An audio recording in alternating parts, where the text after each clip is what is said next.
Di bagian yang kedua dari seri khotbah bulan ini, kelegaan bagi jiwamu. Saya berdoa sementara firman Tuhan ini kita terima bersama-sama, maka dalam hati saudara, dalam jiwa saudara, Roh Kudus mengaruniakan kelegaan. Oke? Nah, judul firman Tuhan bagian yang kedua ini adalah padang gurun kehidupan. Apa artinya? Padang gurun itu kita semua tahu tempat yang kering, tempat yang tandus, ditanamin apapun susah juga, terbatas. Tempat yang ekstrim, siang panasnya luar biasa, malam dinginnya juga ekstrim sekali. Seperti itulah keadaan kalau kita diizinkan masuk dalam momen padang gurun. Rasanya semuanya serba kering dalam hidup kita. Dan tandus.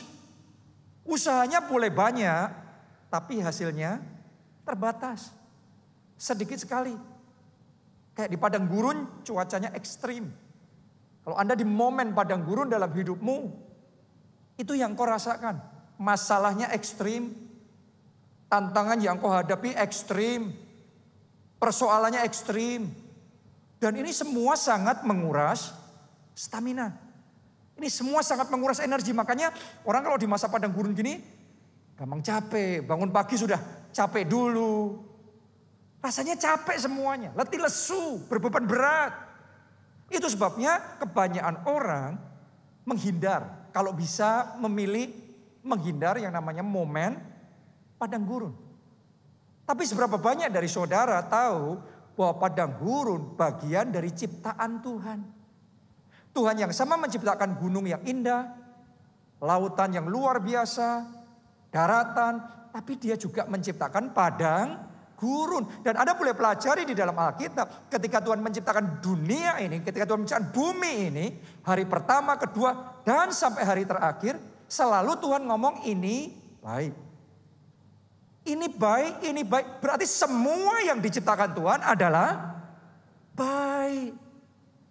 Termasuk padang gurun pun juga baik juga. Kenapa kok padang gurun baik? Kenapa kok dalam hidup kita, di babak tertentu, di masa tertentu dalam hidup kita, kalau diizinkan melalui momen padang gurun baik? Karena justru di momen seperti itu, kita bisa belajar banyak hal di padang gurun. Nah, mari kita belajar. Apa yang bisa kita pelajari di padang gurun? Buat saudara yang sedang ada di momen padang gurun hari ini, Tuhan mau berbicara secara spesifik kepada saudara. Saudara yang tidak ada di dalam momen padang gurun, saya juga yakin Anda akan diberkati melalui firman Tuhan ini. Oke? Mari kita belajar apa yang kita bisa pelajari di momen padang gurun. Nomor satu, Tuhan sering memakai padang gurun untuk menarik perhatian kita. Menarik diri kita mendekat. Supaya apa? Supaya kita ketemu Tuhan. Ngalami encounter, perjumpaan pribadi. Ngalami Tuhan.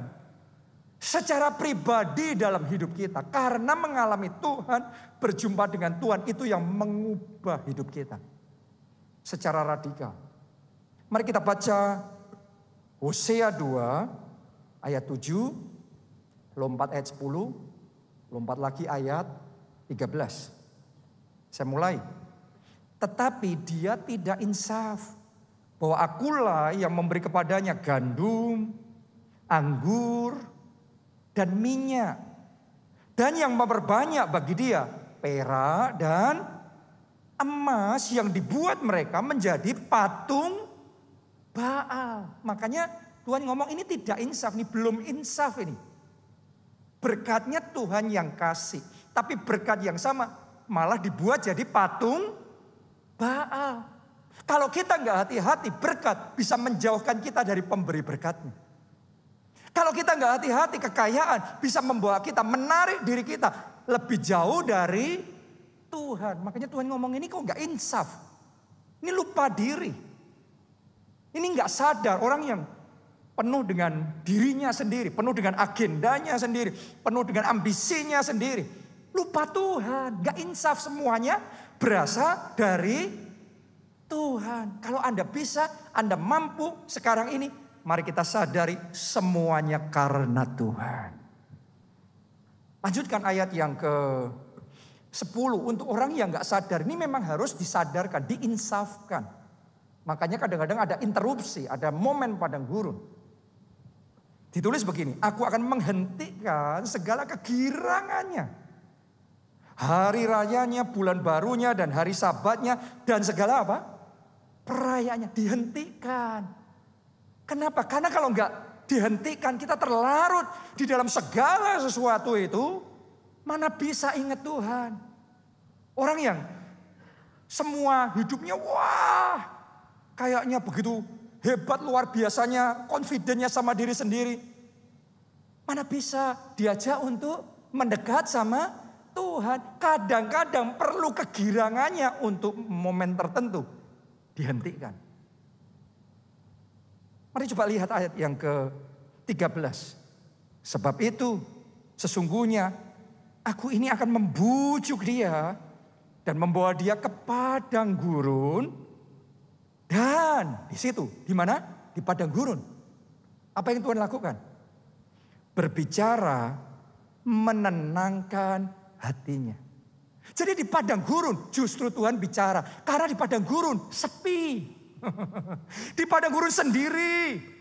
Di momen dimana engkau sendiri seolah-olah ditinggal semua orang. Engkau gak ada harapan. Keramaiannya hilang.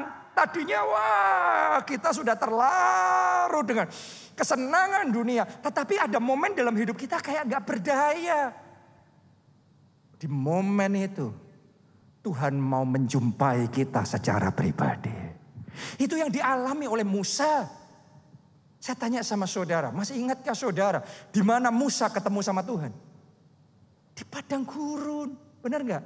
Itu ada semak yang ada apinya, tapi semaknya tidak terbakar. Dan Tuhan ngomong, akulah aku. Dia menyatakan Allah sebagai akulah aku. Di situ Musa ketemu Tuhan. Di situ Musa berjumpa Tuhan. Di mana? Padang gurun. Pada babak sebelumnya dalam hidup Musa. Di istana nggak pernah ketemu Tuhan. Di tempat ketika kehidupan begitu lancar. Semuanya setiap hari pesta. Semuanya indah. Dia seorang pangeran. Semuanya menghormati dia. Seolah-olah nggak bisa ketemu Tuhan, nggak dengar Tuhan, jauh dari Tuhan. Tapi ketika semuanya dilucuti dari dia masuk momen padang gurun, diizinkan dalam keadaan yang persis sebaliknya. Di padang gurun itu, Musa berjumpa dengan Tuhan. Saya berdoa setiap pribadi di tempat ini, apapun yang sedang kau lalui sekarang, melalui semuanya itu, engkau dibawa semakin mendekat sama Tuhan. Bahkan sampai berjumpa, ketemu pribadi sama Tuhan. Karena ketika kita ketemu Tuhan, hidup kita diubahkan.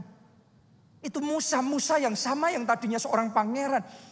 Yang dididik dari kecil dengan pendidikan terbaik, ilmu pengetahuan terbaik, filosofi yang paling hebat pada zaman itu. Dia sangat confident sama dirinya sendiri. Tapi sampai di titik tertentu, di padang gurun itu dia merasa tidak berdaya, semuanya sia-sia. Tapi di situ ternyata Tuhan sedang mengajar Musa untuk mengandalkan Tuhan. Tuhan mengajar Musa untuk berjalan dengan kuasa Allah. Orang kalau sudah sukses sendiri, pintar sendiri, kita akan punya tendensi buat rencana sendiri, berpikir sendiri, strategi sendiri. Semuanya sendiri tanpa Tuhan. Saya mau ngomong sama saudara, saya nggak ngomong ini salah ya. Tetap saudara harus berpikir, membuat strategi, membuat rencana, kerja keras. Ini harus. Tapi satu hal yang lebih dari semuanya itu, belajar andalkan Tuhan. Belajar bergantung sama Tuhan. Belajar bergerak dengan kuasa Tuhan. Tadinya Musa bergeraknya dengan kekuatan hartanya. Bergeraknya dengan koneksinya, jaringannya. Tapi sekarang Tuhan ngajari di padang gurun. Saat semuanya dilucuti dari hidupnya. Gak ada apapun yang dia bisa pegang, dia bisa pakai. Di situ Tuhan ajari Musa untuk berjalan dengan kuasa Tuhan. Saya rasakan ada orang-orang di tempat nih, Tuhan sedang didik dan ajari saudara untuk berjalan dengan kuasa Tuhan. Berbisnis dengan kuasa Tuhan. Mengejar visi impian saudara dengan kuasa Tuhan. Menyelesaikan proyek-proyek dengan kuasa Tuhan. Itu perlu diajari. Dan Musa mengalami itu di padang gurun. Tapi saudara lihat, begitu Musa selesai momen padang gurunnya, Tuhan bangkitkan Musa kembali ke Mesir. Dia sendirian berhadapan dengan seluruh kekuatan Mesir. Kalau dulu dia sebagai pangeran pun menghadapi kekuatan Mesir, nggak mungkin menang. Tapi sekarang dia sendirian menghadapi seluruh kekuatan Mesir. Ada kuasa Allah yang menyertai. Dan ketika dia berkata-kata, kuasa Allah bekerja menyertai. Sendirian dia meluluh lantakan seluruh kekuatan Mesir. Karena ada kuasa Tuhan. Jadi ada terobosan kemenangan yang besar. Sehingga sendirian dia membebaskan bangsanya dari perbudakan Mesir. Jadi bangsa yang merdeka dan dia jadi pahlawan yang besar. Kenapa? Kuncinya. Dia ketemu Tuhan di padang gurun. Saya berdoa Anda ketemu Tuhan. Anda mengalami encounter, perjumpaan sama Tuhan. Karena perjumpaan dengan Tuhan itu yang akan mengubah hidup kita. Jadi momen padang gurun ini jangan disia-siain. Di momen Anda hopeless, berharaplah penuh sama Tuhan. Di momen engkau gak punya jalan, percaya Tuhan sanggup buka jalan dalam hidup saudara. Di saat engkau tidak mampu, saudara minta urapan dan kuasa Tuhan dicurahkan dalam hidup saudara. Mari kita baca Mazmur 63 ayat 1 sampai 3. Mazmur Daud ketika ia ada di mana? Padang gurun Yehuda. Jadi buat saudara yang ada di padang gurun, mari pelajari apa yang dilakukan Daud di padang gurun. Ayat 2. Ya Allah, engkaulah Allahku. Aku mencari engkau. Tolong dengarkan baik-baik. Kalau Anda di padang gurun, carilah Tuhan. Kalau Anda dalam keadaan terberat di dalam hidupmu, di titik terendah dalam hidupmu, kejarlah Tuhan. Boleh katakan amin saudaraku. Anda mau di padang gurun, kalau Anda di padang gurun, Anda mau cari manusia, Anda akan dikecewakan, Anda akan ditinggalkan. Di padang gurun, carilah Tuhan. Dalam keadaan apapun saudara sekarang, jangan lupa, dekat Tuhan. Dekat Tuhan, jangan jauh, dekat sama Tuhan. Lanjutkan pembacaan tadi. Aku mencari engkau. Jiwaku haus kepadamu. Saya berdoa kehausan dan kelaparan roh itu dibangkitkan dalam hati saudara. Amin. Di padang gurun kita ini perlu punya. Karena Tuhan ngomong yang haus bahagia, dia dipuaskan. Berbahagia yang lapar, dia dikenyangkan. Jadi kalau Anda mengalami sesuatu dari Tuhan, Anda menghauskannya. Expect something. Anda dengarkan firman seperti ini, Anda haus atau tidak. Anda expect something, harapkan sesuatu apa tidak. Itu menentukan Tuhan puaskan apa tidak. Tuhan penuhi apa tidak. Ada orang mendengarkan firman Tuhan tanpa kehausan. Anda pulang gak dapat apa-apa. Tapi ada orang mendengarkan firman Tuhan siap terima sesuatu. Maka saudara akan dipuaskan dan dikenyangkan. Di padang gurun ketika semuanya kering. Hauskan Tuhan. Lebih dari engkau mengharapkan pertolongan manusia. Harapkan pertolongan yang dari Tuhan. Amin. Aku mencari engkau, jiwaku haus kepadamu. Tubuhku rindu kepadamu seperti tanah yang kering dan tandus, tiada berair. Demikianlah aku memandang kepadamu di tempat kudus, sambil melihat kekuatanmu dan kemuliaanmu. Aku memandang kepadamu. Paling gampang untuk memandang Tuhan di padang gurun. Karena kalau di istana, di mall, banyak pemandangan yang lain. Yang jadi distraction, yang mengalihkan fokus kita. Tapi di padang gurun gersang, gak ada apa-apa di sana. Saudara akan lebih gampang fokus sama Tuhan. Itu momen kita belajar fokus sama Tuhan. Jadi kalau saudara sedang mengalami momen padang gurun dalam hidupmu, belajarnya memandang Tuhan. Pandanglah kekuatan dan kemuliaannya. Karena begitu saudara bisa ngelihat itu, ngelihat kekuatan dan kemuliaannya, dan kuasanya menyertai saudara, hidupmu gak akan sama lagi.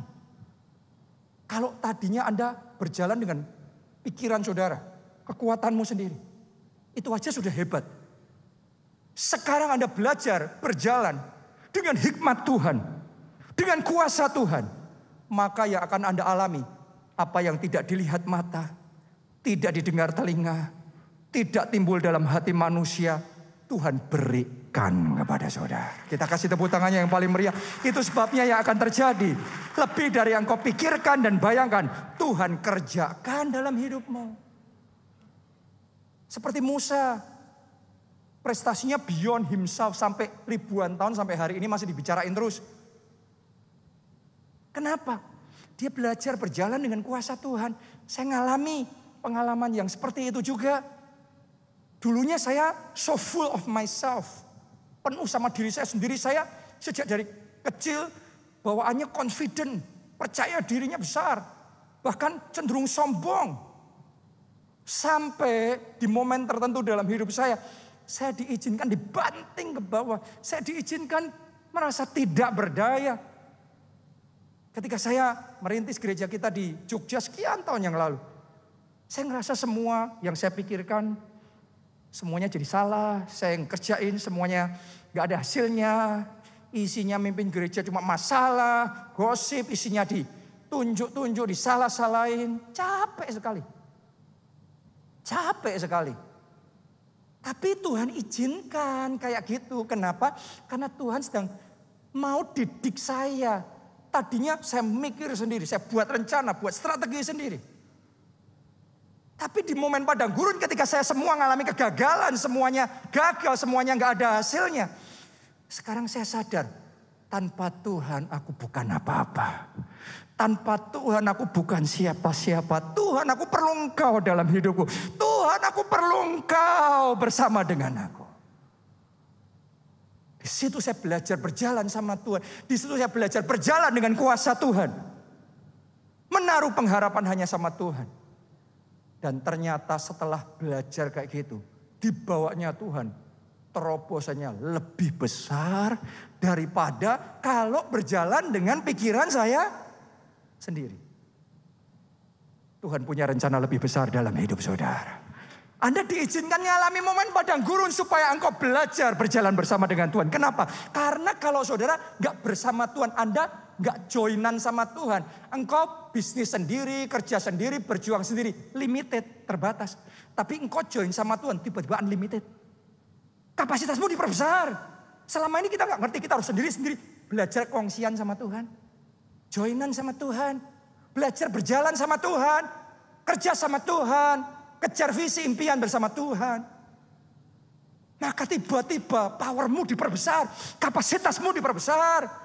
Koneksimu diperbesar. Pintu-pintu dibukakan. Kemenangan lebih besar Tuhan kerjakan. Itu sudah lebih dari diri kita. Kongsian itu kan kita sendiri gak bisa. Tapi bersama-sama jadi lebih besar. Sekarang jalan sama Tuhan. Jadi momen padang gurun ini. Sadari. Tuhan sedang mendidik saudara supaya belajar jalan sama Tuhan, kerja sama Tuhan, partnership sama Tuhan, kongsian sama Tuhan, belajar untuk minta hikmat Tuhan. Karena Allah punya rencana yang besar dalam hidup saudara. Rencananya terlalu besar untuk pemikiranmu sendiri, kekuatanmu sendiri, modalmu sendiri.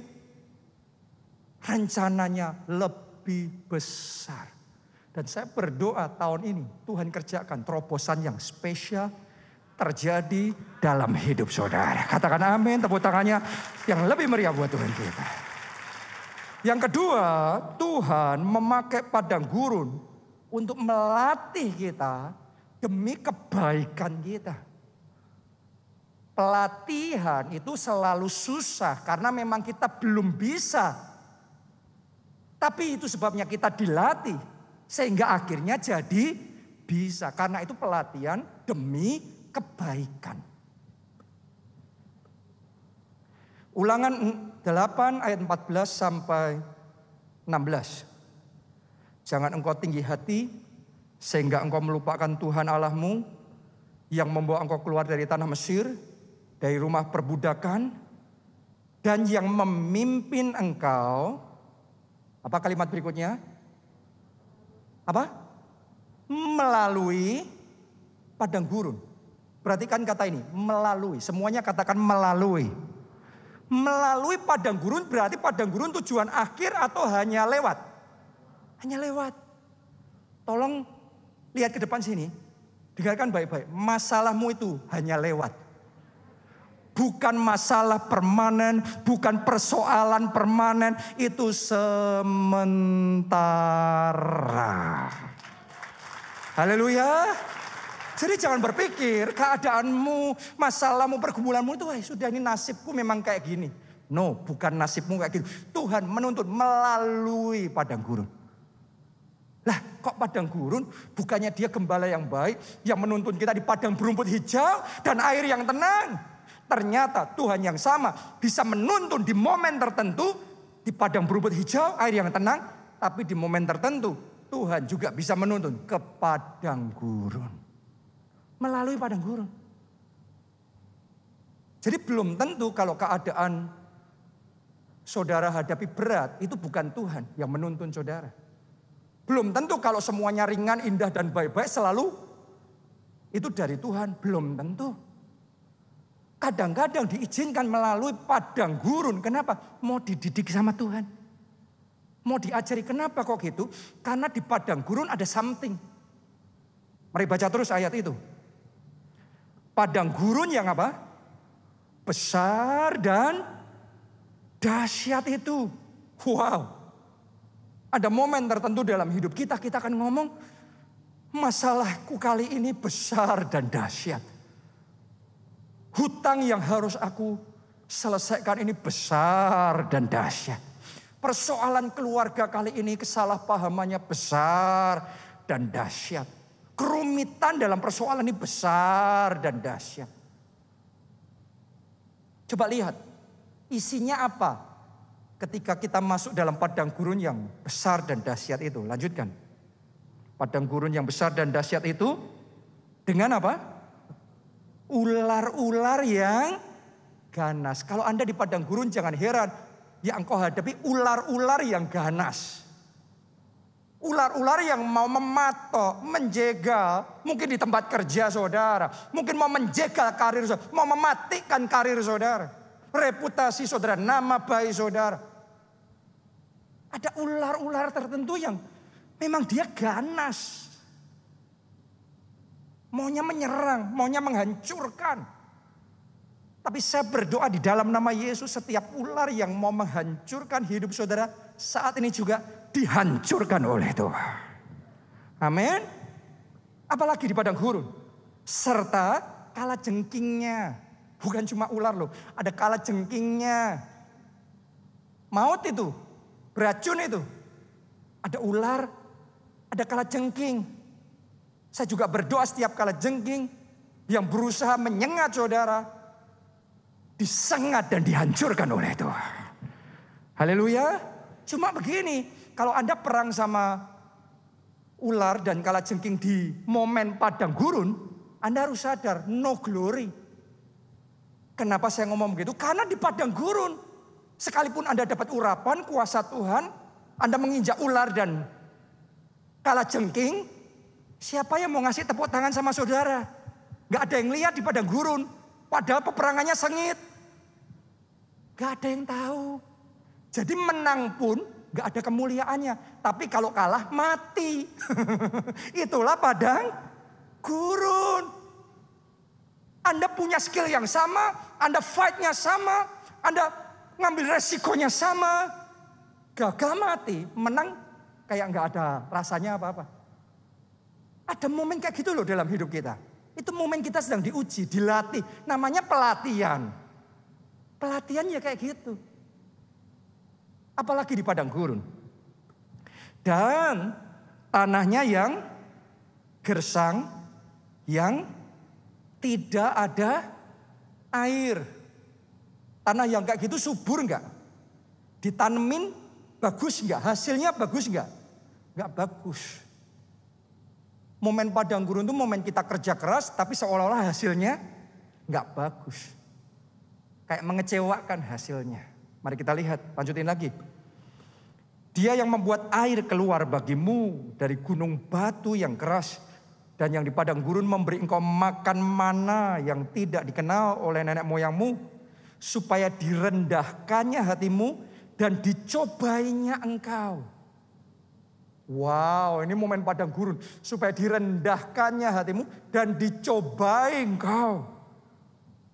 Kalimat terakhir, ayo kita baca bersama-sama supaya ngerti tujuannya Tuhan apa.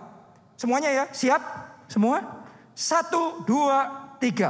Hanya untuk berbuat baik kepadamu akhirnya. Ending dari masalahmu ini, kebaikan. Ending dari persoalanmu ini, kebaikan. Semua yang kau hadapi ini dalam hidupmu, akhirnya kebaikan. Allah turut bekerja dalam segala perkara, termasuk perkara ular, perkara kalajengking, perkara tanah tandus, perkara padang gurun, untuk mendatangkan kebaikan. Yang percaya katakan amin 3 kali. Amin, amin, amin. Tepuk tangannya yang paling meriah buat Tuhan kita. Yusuf ngalami ini secara pribadi. Masuk di momen padang gurun yang besar dan dahsyat itu. Dan di sana dia dipagut ular dan kalajengking. Siapa itu ular kalajengkingnya? Kakak-kakaknya sendiri. Mereka yang mengkhianati Yusuf, mereka yang buang Yusuf ke sumur, jebak Yusuf, jual jadi budak. Bayangin, anak kesayangan, anak emas, anak manja, dijual jadi budak, suruh kerja paksa. Itu betapa menderitanya dan sesak hatinya. Mungkin Anda sekarang di keadaan di mana Anda sekarang berada, penderitaan yang kau alami ini karena ular-ular dan kalajengking yang menyengat itu. Itu juga dialami sama Yusuf, yaitu padang gurun yang besar dan dahsyat itu. Yusuf pikir ya sudahlah, sekarang life must go on. Hidup harus berlanjut. Baru lanjut sebentar, ada ular lain, ada kalajengking lain. Istrinya Potifar. Ngajak berzina nggak mau Yusufnya. Difitnah, dijebloskan ke penjara. Ini ular bener nih. Apa saudara menghadapi ular? Dari tadi ada yang senyum-senyum tapi saya nggak kelihatan karena ditutup sama masker. Tapi di padang gurun memang banyak ular dan kalajengkingnya. Dan Yusuf sangat menderita karena itu. Tapi diizinkan Tuhan, padang gurun yang besar dan dahsyat itu. Bukan cuma itu. Tapi juga di sana tanahnya tandus, tidak berair. Yusuf kerja keras. Sia-sia. Di rumah Potifar malah dia diperlakukan seperti itu, dijeblosin penjara. Di penjara kerja keras. Saudara kerja keras mau sukses seperti apa sih di penjara? Apalagi zaman itu ya. Jadi kayaknya dia nggak peduli seberapapun kerja kerasnya. Nggak ada hasilnya. Hebatnya Yusuf, sudah kerja keras, nggak ada hasilnya, tetap kerja keras. Sudah hidup dalam kekudusan, bukannya diangkat, malah jeblosin ke penjara, tapi tetap hidup dalam kekudusan. Itu iman. Itu iman yang sejati. Banyak orang kerja keras, terus bosku kok nggak ngelihat, sama aja. Mau kerja keras, nggak kerja keras, gajinya yang segini, ya sudah percuma kerja keras. Saya mau ngomong sama saudara, yang kayak gitu gak lulus momen padang gurun. Gak lulus. Hidup kekudusan, suruh taat, hidup kebenaran. Sudah kok bukannya diangkat naik malah dijatuhin, dibanting ke bawah. Kayak Yusuf jeblosin penjara. Kalau gitu percuma, jujur itu ajur. Saya berdoa spirit saudara bukan spirit dunia.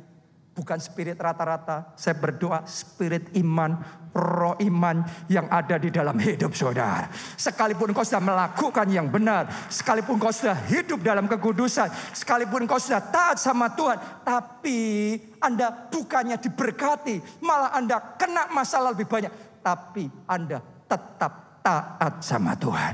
Tetap bersukaria di dalam Allah yang menyelamatkan. Tetap giat melayani Tuhan. Tetap sungguh-sungguh di dalam Tuhan. Jadi bukan nyoba-nyoba. Oke, saya ibadah, saya melayani. Kita lihat, saya masalahnya selesai apa tidak. Percuma. Katanya 2 orang benar bila dengan yakin didoakan besar kuasanya. Itu bukan iman. Semuanya itu coba. Kita mau orang benar hidup oleh iman. Iman itu Abraham sudah percaya, taat sama Tuhan, tapi bertahun-tahun gak ngelihat penggenapan janji Tuhan. Namun tetap percaya, tetap taat. Itu iman. Karena Tuhan punya waktu sendiri-sendiri. Ada orang yang beriman sebentar, taat sebentar, langsung terima penggenapan janji Tuhan. Tapi ada orang, Tuhan itu punya waktu lebih panjang. Tapi lebih panjang bukan berarti lebih jelek. Biasanya lebih panjang karena rencana Tuhannya lebih besar. Seperti halnya bangunan lebih lama, lebih dalam gali ke bawahnya. Lebih tinggi bangunan naik ke atas. Wow. Jadi Anda harus ngerti Tuhan itu punya waktunya. Yusuf hebat sekali. Sudah kerja keras, gak direcognize, gak dihargai. Gak ada hasilnya tapi tetap kerja keras. Itu Yusuf. Mulai hari ini saya berdoa saudara. Semua yang di tempat ini. Apapun yang terjadi. Tetap cinta Yesus. Tetap maju di dalam melayani Tuhan. Tetap bersaksi. Tetap selamatkan jiwa. Tetap memberikan yang terbaik buat Tuhan. Kalau di awal saudara ikut Yesus. Wah Anda haleluya. Wah saudara kalau sedang diberkati. Anda memuji Tuhannya semangat. Saya berdoa tanpa berkat. Tidak ada berkat. Tetap memuji Tuhannya yang terbaik. Tetap menari buat Tuhan. Tetap yang terbaik buat Tuhan. Yang lebih meriah buat Tuhan. Amin. That is faith. Itu iman. Itu iman yang sejati. Dan Yusuf punya itu. Lulus dia ujian. Di momen padang gurun itu. Padang gurun yang besar dan dahsyat itu. Begitu lulus. Tanpa dia tahu. Kadang-kadang lulus itu kita gak ngerti. Pagi itu Yusuf gak ngerti. Dia bangun. Gak ada tanda-tanda apa-apa. Hidupnya masih flat. Gitu-gitu aja. Pagi itu dia bangun. Sebagai budak. Dia gak menduga. Malamnya dia tidur. Sudah jadi Perdana Menteri. Tuhanmu besar.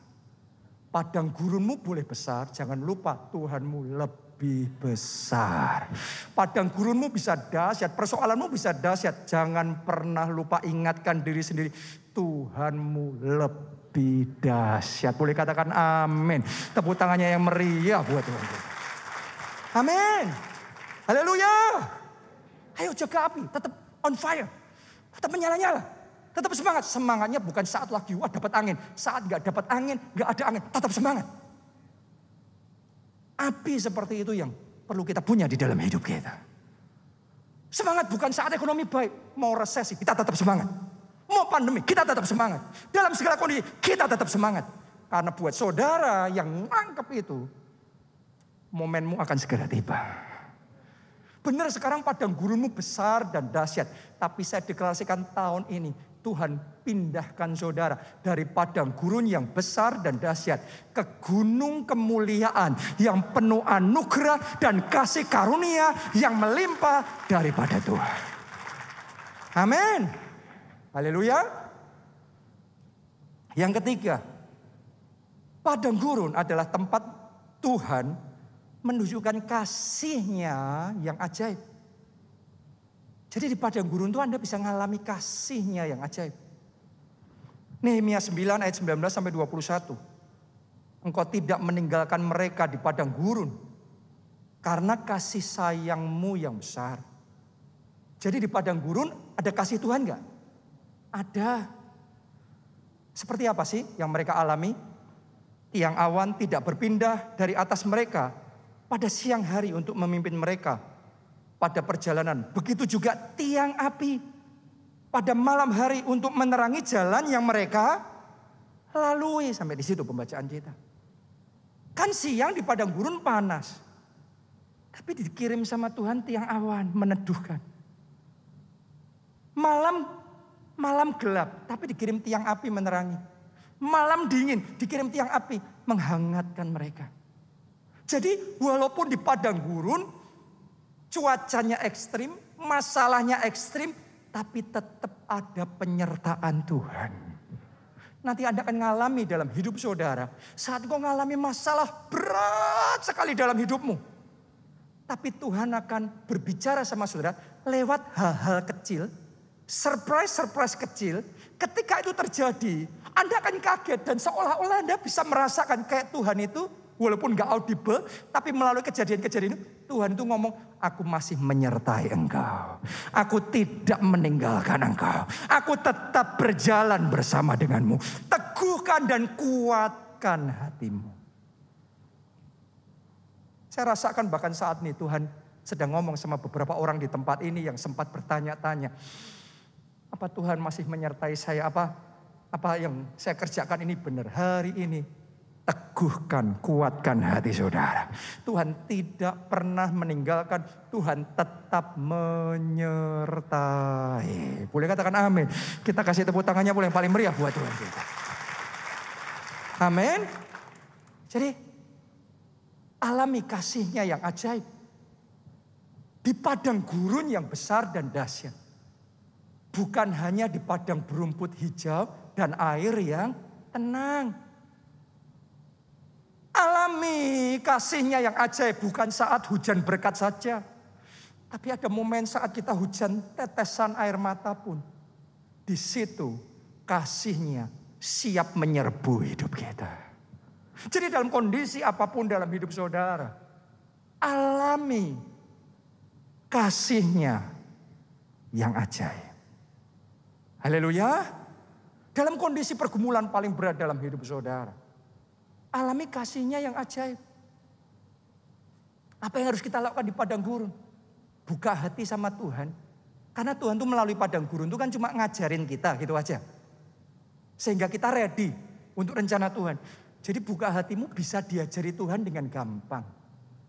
Jangan keraskan hati. Kalau di padang gurun kita mengeraskan hati, kita gagal di tengah jalan. Akhirnya kehilangan apa yang indah Tuhan sudah sediakan. Coba saudara renungkan.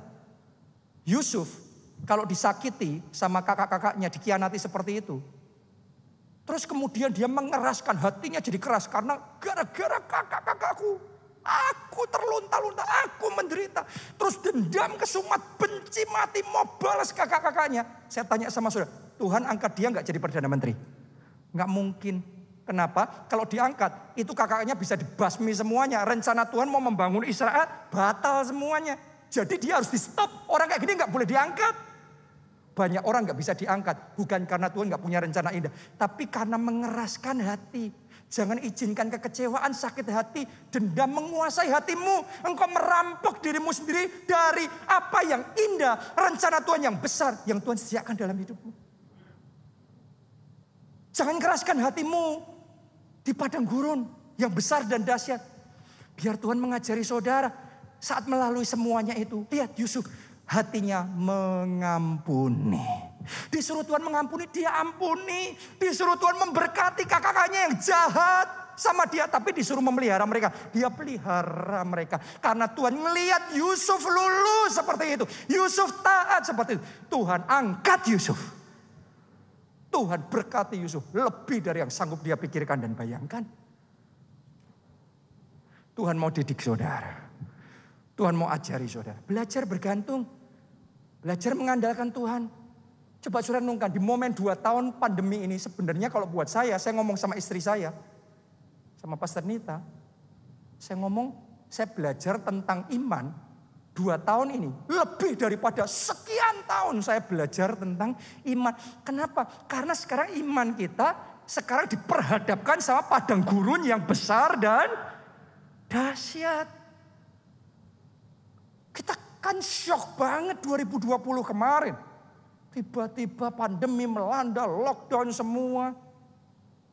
Buat saya apalagi gereja disuruh tutup semuanya. Kita tiba-tiba gelagapan dalam keadaan yang tidak siap. Semua parameter ambles, semua kita ngalami. Tantangan secara keuangan dan lain sebagainya kita ngalami. Di momen seperti itu,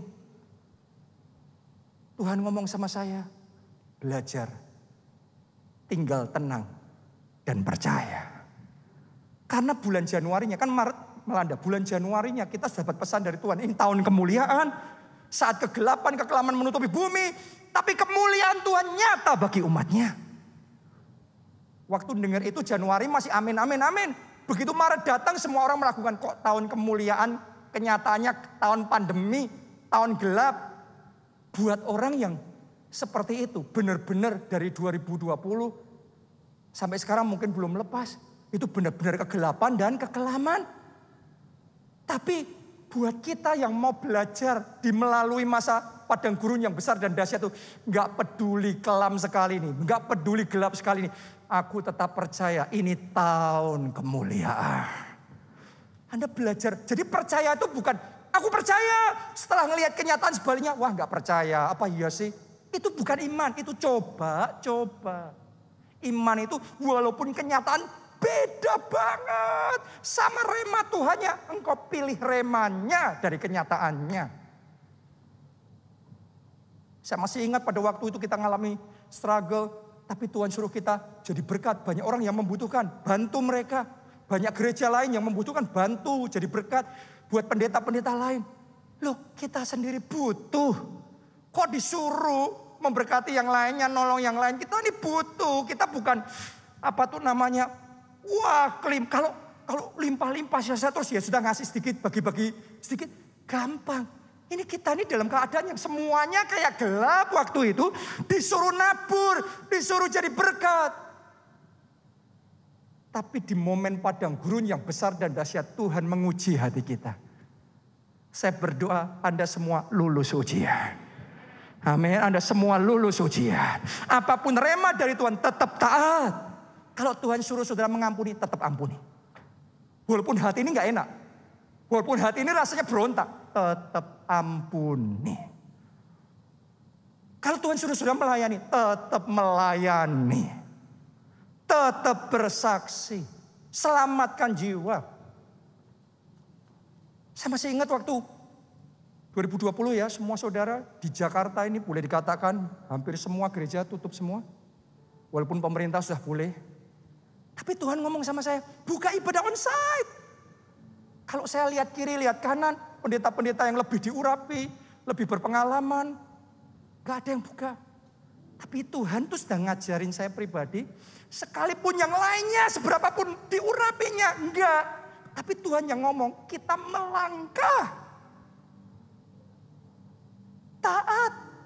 Saat semua proyek pembangunan di Jakarta berhenti. Hotel berhenti, apartemen berhenti, semua berhenti.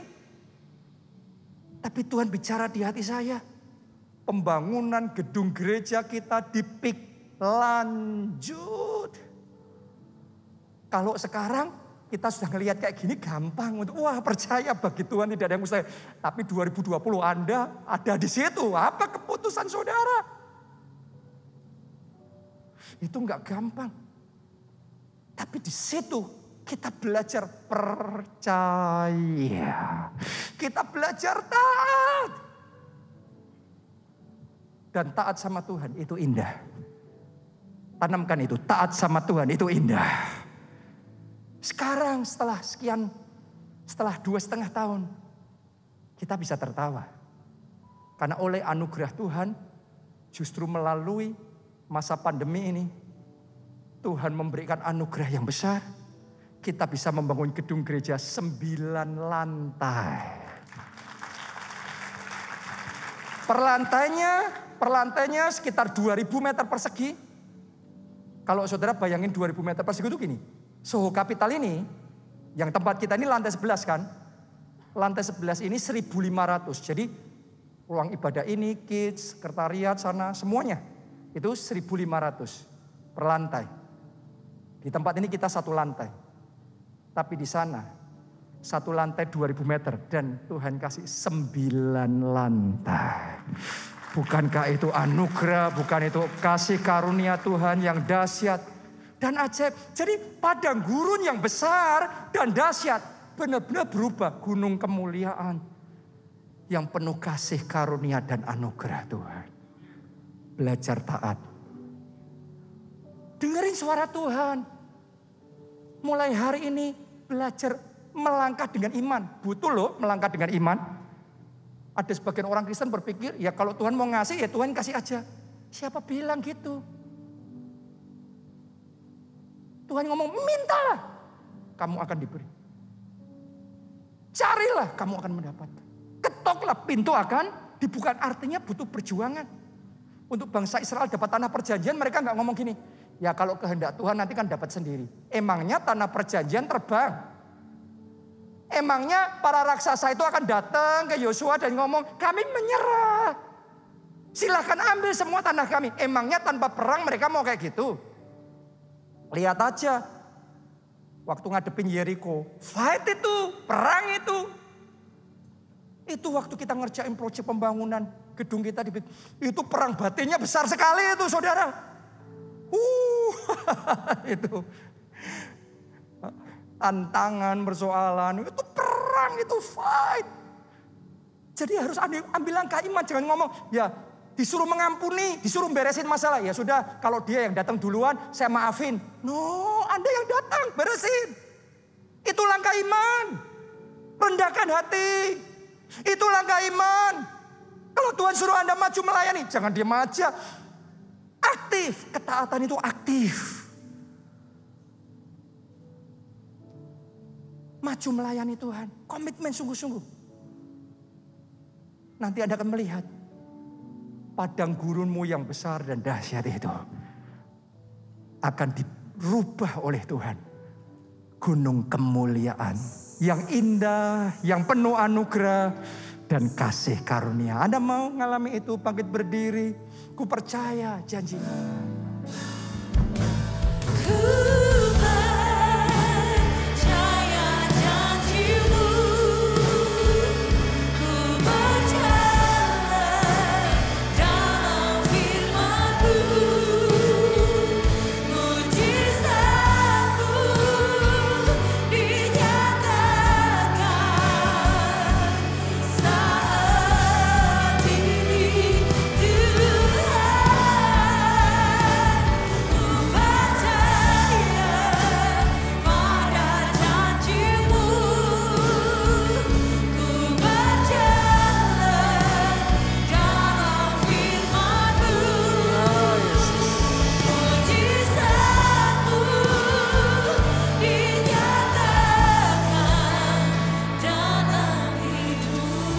Seringkali di hati kita akan ada pertentangan antara percaya, nggak percaya, percaya, nggak percaya.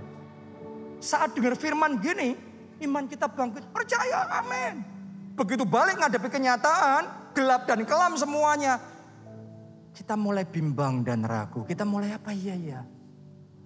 Oh, hari ini tetapkan hati saudara. Sudah kerja keras, nggak dianggap, nggak diapresiasi, tetap kerja keras. Sudah taat sama Tuhan, sudah nabur, sudah ngelakuin yang Tuhan suruh. Tapi saudara bukan diangkat, tapi malah banyak masalah. Tetap taat sama Tuhan. Ketaatan kita itu yang konsisten, itu faith, itu iman yang sejati. Bukan coba-coba. Abraham sudah percaya, sudah taat, sudah ngikutin Tuhan. Tapi bertahun-tahun tidak melihat penggenapan janji Tuhan. Gak dapat anak. Tapi Abraham tetap percaya. Tetap taat. Itu iman. Jadi jangan ngomong aku sudah percaya kok belum terjadi. Loh, justru sudah percaya belum terjadi tetap percaya. Itu iman. Sekali lagi saya ulangi. Sudah percaya belum melihat apa-apa. Tetap percaya. Itu iman. Siapa yang hari ini mau terima anugerah dari Tuhan, dapat kekuatan yang baru? Mari angkat dua tangan saudara, katakan Tuhan Yesus, beri aku kekuatan yang baru, kekuatan ekstra untuk tetap percaya, tetap taat dengan konsisten. Mari semuanya doa. Yang semangat saudara, yang semangat.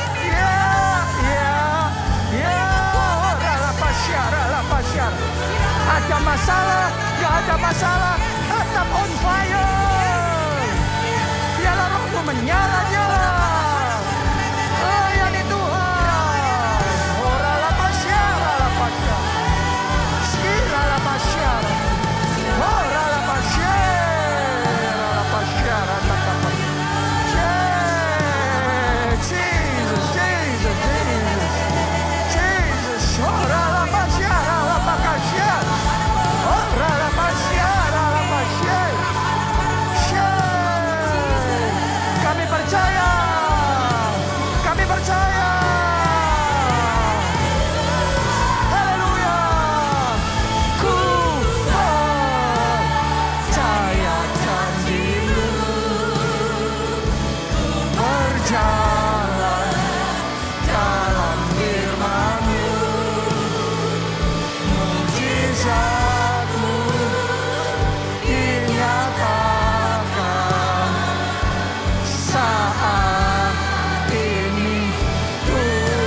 deklarasi profetik, mujizatmu dinyatakan dalam hidupmu. Mujizatmu dinyatakan.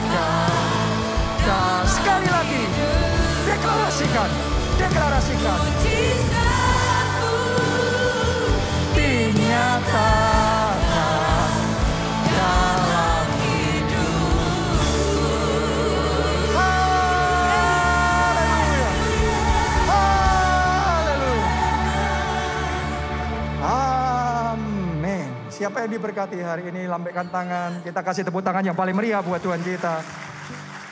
Jangan lupa ya, sudah percaya, belum melihat penggenapan janji Tuhan, apa? Tetap percaya. Terus percaya.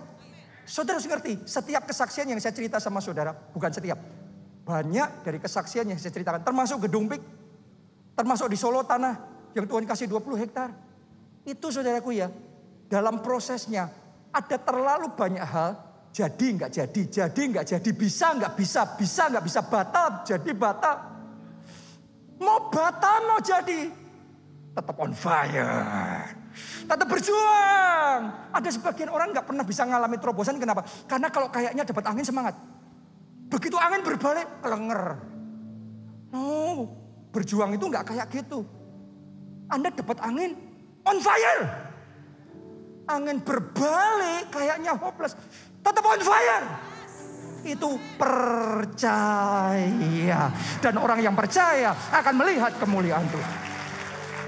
Saya ingin mengucapkan terima kasih sama saudara seluruh jemaat keluarga Allah yang sebulan kemarin Anda sudah memberikan komitmen terlibat dalam janji iman. Saya mesti mengakui jemaat keluarga Allah adalah jemaat yang berani korban buat Tuhan, berani nabur dan memberikan yang terbaik buat Tuhan. Karena itu saya percaya akan ada sorak-sorai, tuaian, kemenangan Tuhan kerjakan di tengah-tengah kita. Ini adalah maraton, karena janji iman ini 12 bulan, 1 tahun. Jaga stamina saudara, jaga roh saudara. Amin. Karena jalan sama Tuhan itu bukan urusan sekali gebrak, 2 gebrak, no. Ini urusan kita, perjalanannya maraton. Fight-nya maraton. Tapi pasti jadi. Dan ini di semua gereja kita, termasuk di Solo, di tanah 20 hektar itu. Begitu kita umumkan, tiba-tiba ada berbagai jemaat sudah menghubungi dan ngomong, Pak, kita mau bangun apa di sana? Di sana mau bangun panti asuhan, saya yang bangun. Ada lagi yang ngomong, kita mau bangun itu gereja seperti di Israel, ya. Gereja tempat Tuhan mengadakan mujizat. Air jadi anggur. Perjamuan kawin di Kana. Langsung saya yang bangun. Terus loteng atas Yerusalem. Di mana murid-murid berdoa. Hari Pentakosta Roh Kudus tercurah. Saya yang bangun. Saya mau cerita sama saudara. Itu kalau kita sekarang sudah bisa mulai pembangunan. Dalam waktu yang cepat. Beberapa gedung langsung jadi. Yes. Sampai kadang-kadang kita sendiri ditanya bingung. Saya ditanya bingung. Ada jemaat-jemaat yang cukup banyak yang tanya sama saya, Pak, kalau untuk bangun ini berapa biayanya? Kita belum gambar, kita belum selesai desainnya, kita belum bisa menghitung. Ditanya kita juga belum bisa ngasih informasi apa-apa. Tapi kerinduan itu besar, api itu menyala. Dan kita akan melihat kemuliaan Tuhan dinyatakan. Coba Anda renungkan, semuanya ini ajaibnya gini ya. Semuanya ini terjadinya justru di masa pandemi, saat kegelapan menutupi bumi, tetapi terang kemuliaan Tuhan bersinar atas kita. Terjadi juga dalam hidup saudara.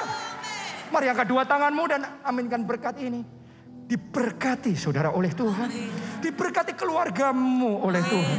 Diberkati studi dan pekerjaanmu oleh Tuhan. Diberkati kesehatan dan masa depan saudara oleh Tuhan. Dan diberkati pertumbuhan rohani serta pelayanan saudara oleh Tuhan. Dalam anugerah Allah Bapa, cinta kasih Yesus Kristus, persekutuan dengan Roh Kudus sekarang sampai selama-lamanya. Bersama katakan, amin.